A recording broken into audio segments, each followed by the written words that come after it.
What is good, my pack? M.V.K here, back again. How's everybody doing on there? And as always, welcome back to the Opinion Spot. As always, the Opinion Spot, one of my longest segments on the channel. Segment that I think a lot of you guys appreciate. And what are we doing today? Today on this Opinion Spot, we're doing a list. A list that was basically requested by one of you pack members. Yes, guys, you can give me requests in the Opinion Spot. It is open to the public, to you pack members. But the Opinion Spot, you guys, this goes to Brandon, the Groovy Nerd, asking me to do my top blondes in comics. Now, I'm assuming he meant females, so Brandon, if you want me to do males, okay, then you gotta ask me. But I assumed, and maybe I should have asked you, but I assumed you meant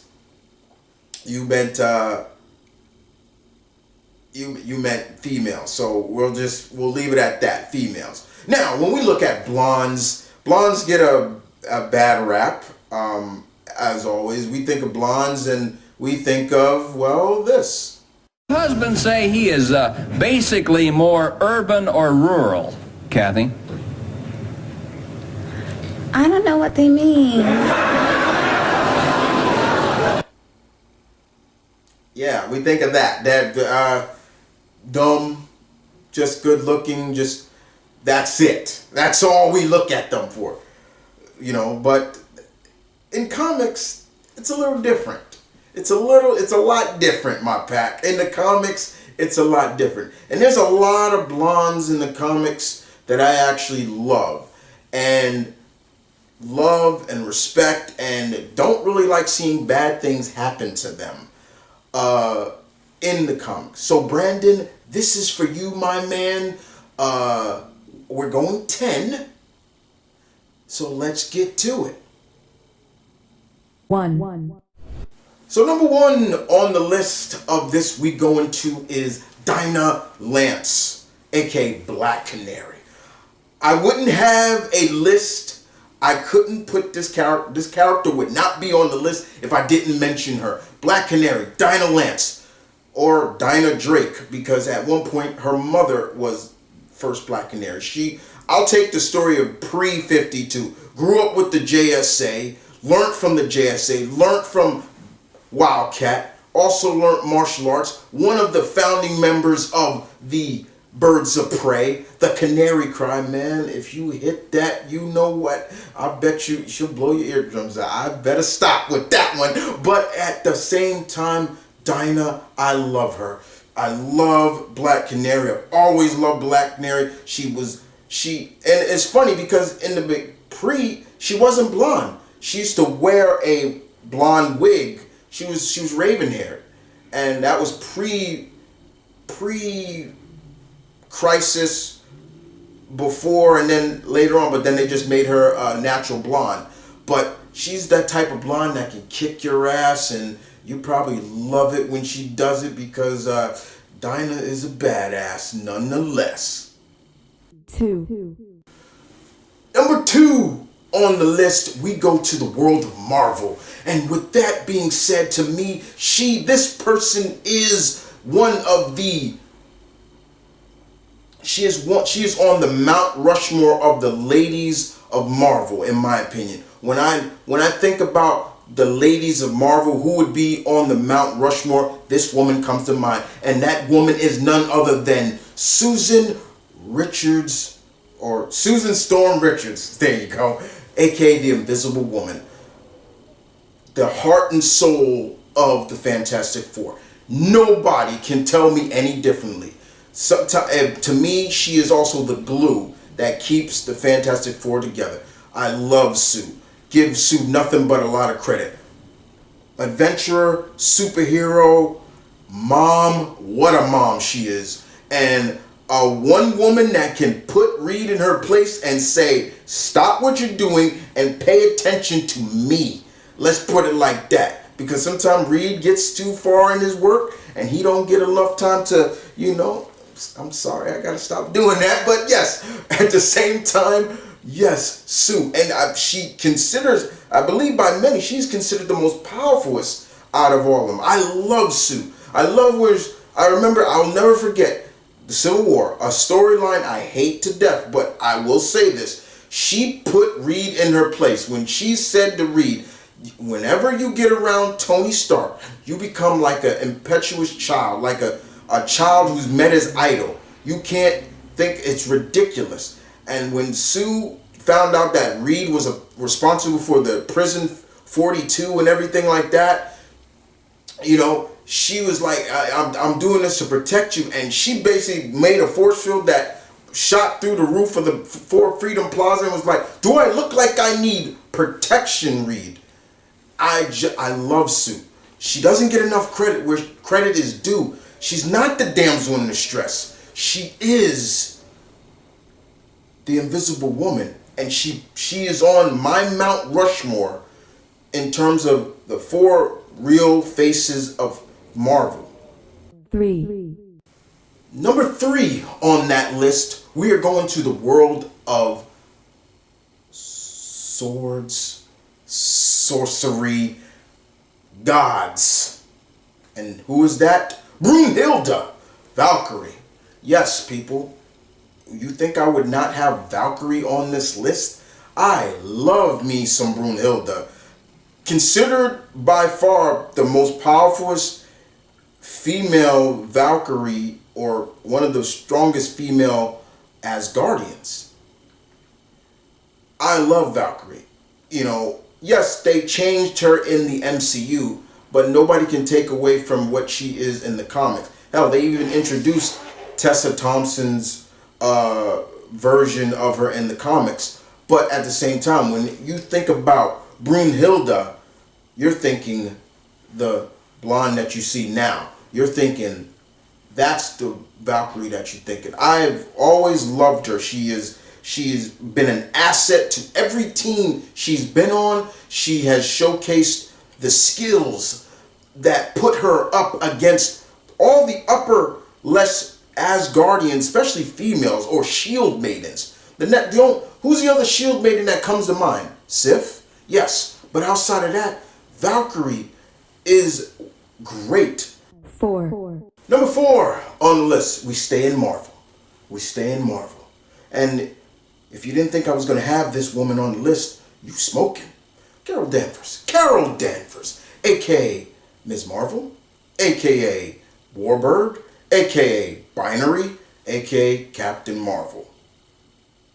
And I think I'm missing another name she's had before. But outside of that, Carol definitely deserves the respect. She's blonde. She's a badass. She's powerful.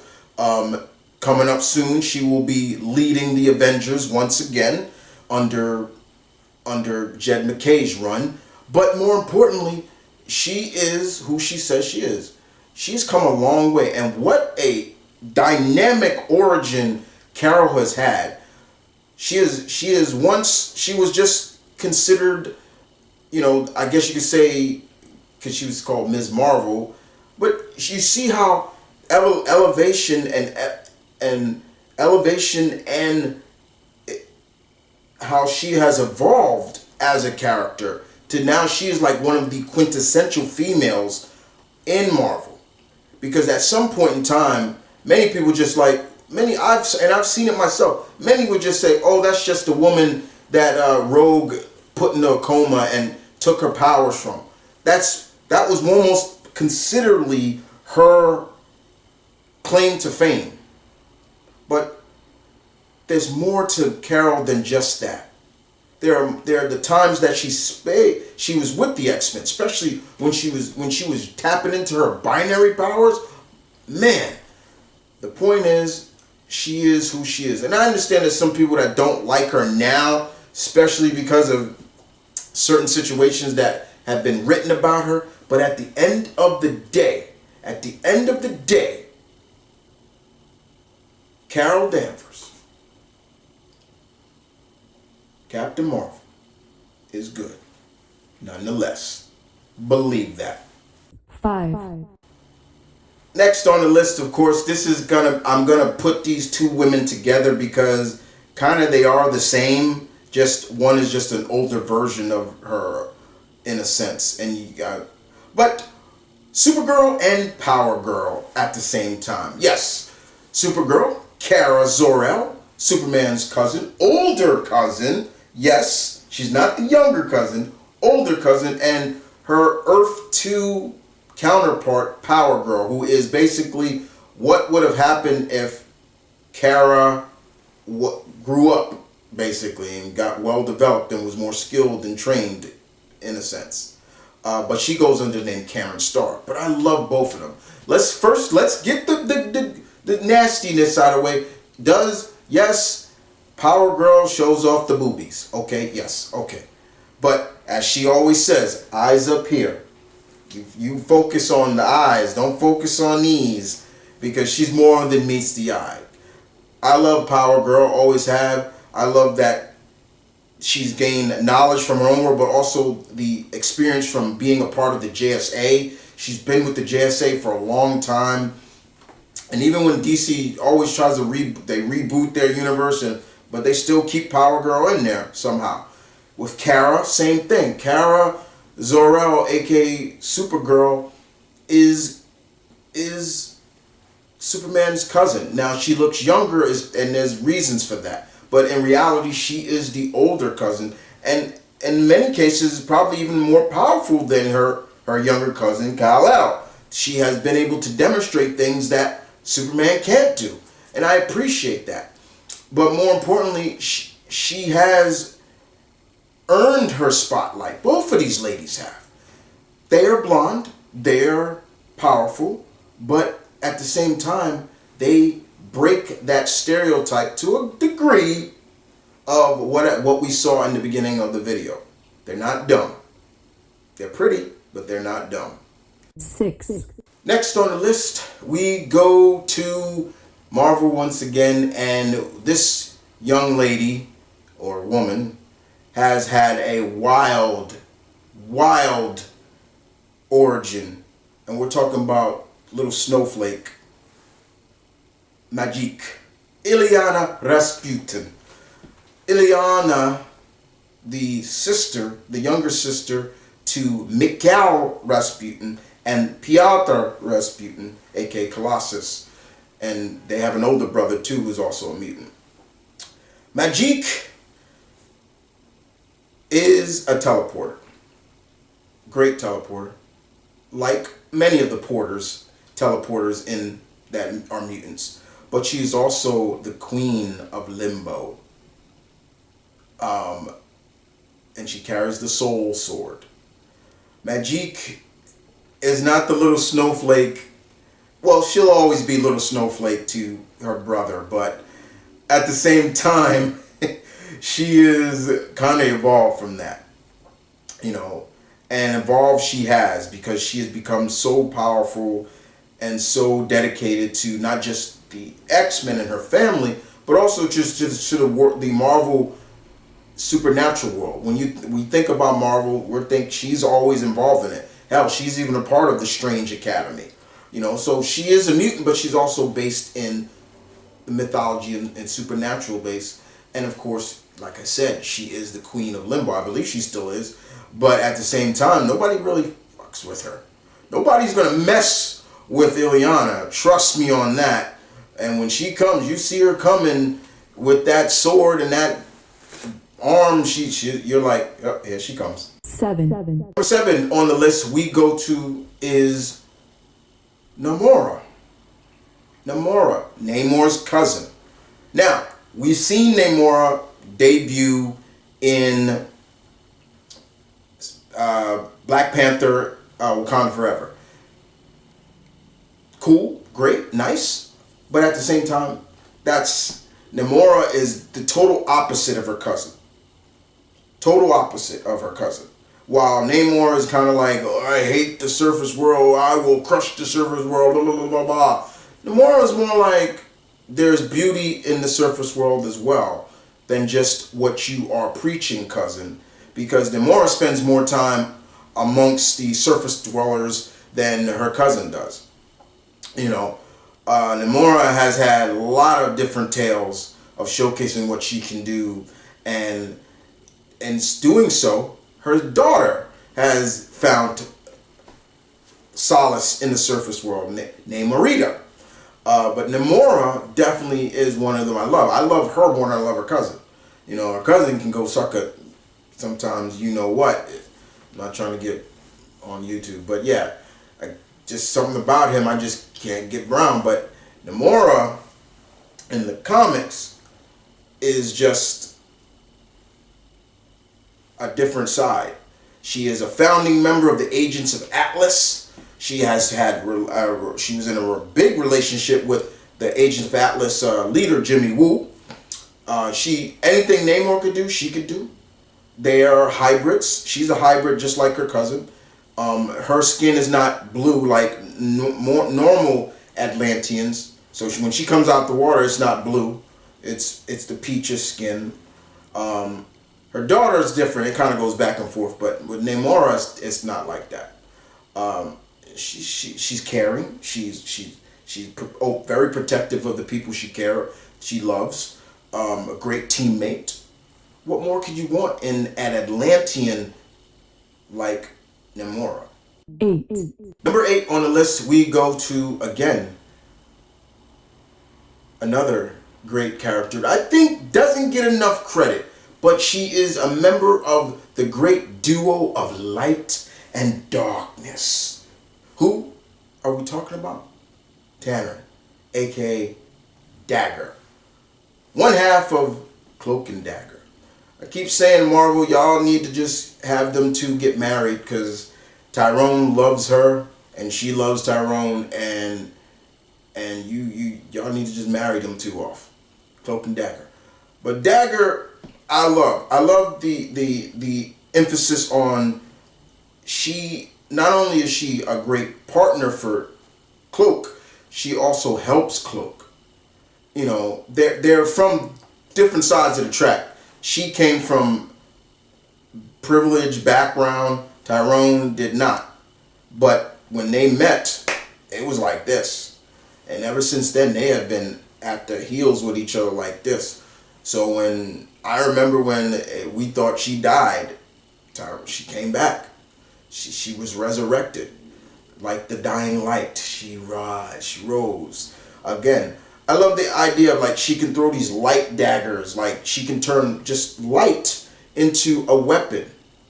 But she's not a very aggressive person. But when it comes to people she loves, yeah, she's great. 9. Number 9 on the list goes to Stephanie Brown, aka Spoiler, aka Robin, aka Batgirl. Yes, Stephanie Brown was Robin. She was the first female Robin. She wasn't it for long, but she still held it. She still held that mantle. And of course, she made her real big shine as Batgirl. She was Batgirl. And she said she technically still is, you know, in a sense, because she and Cassandra in the Batgirl's comic, which is really good. But Stephanie, daughter of who's she the daughter? Is Calendar Man? I think she's a daughter. It's one of them. But once again, as always, not following into Daddy's footsteps as a villain. You know, being a avid member and great member of the Bat family. Stephanie is everything you would like in a character. There's some people who argue that she's probably the best Batgirl. In terms that I've heard a lot of people say she's the best Batgirl. Forget Babs, Cassandra Cain, anybody like that. She's the best Batgirl. It's arguable. It depends on which Batgirl you grew up with.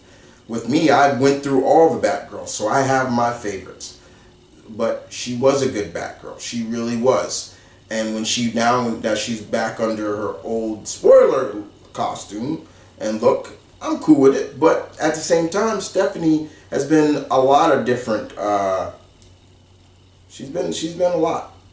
But at the same time, but even more importantly, she has been a great addition to the Bat family. 10, But not least, number 10 on the list. Number 10 goes to Miss Cassandra Sandsmart, aka Wonder Girl. This is another one. Originally, not a natural blonde. Not a natural blonde. When she first started out, Cassie was raven-haired with big bifocals and everything like that. But over time, when she became Wonder Girl, yeah, they went down. Now, she's not necessarily a Amazon by trade. Like, she wasn't born in the Amazon. She learned. She's the daughter of Zeus, actually. So, in some cases, she's a demigod. But also, in some cases, you could say, well, once again, it depends on what you take. You could say she is technically Diana's sister, by blood, because they have the same father. But when you think about the Titans, you're thinking about Wonder Girl. Now, it was Donna Troy, and later on, it became Cassie. Cassie has been in a great relationship with Superboy Connor Kent. When you think about the trinity of it was Tim Drake Robin, Connor Kent, and Wonder Girl. She's also even led the Teen Titans when it was her, Blue Beetle, Static, Beast Boy, and that was at a time where Beast Boy, he was being a butthead. He's like, well, when I led the Titans, and it's like, yo, Garfield, you don't lead them. She does. There are things about her that a lot of people look at and they're just like, she's cool. Even the concept of her costume, her costume has changed a few, but it's always been the same. The bracelets, the yellow, the shirt that looks more Wonder Woman-esque, but then she's wearing like pants or so. She has her own lasso, things like that. But at the same time, for someone young, she's also a hell of a leader. Wonder Girl makes the list. Now, guys, I hope you enjoyed that list. I had fun putting that together. Now, I know there's probably going to be a lot of people, oh, what about this person? What about this person? What about... And once again, it's my list. My list.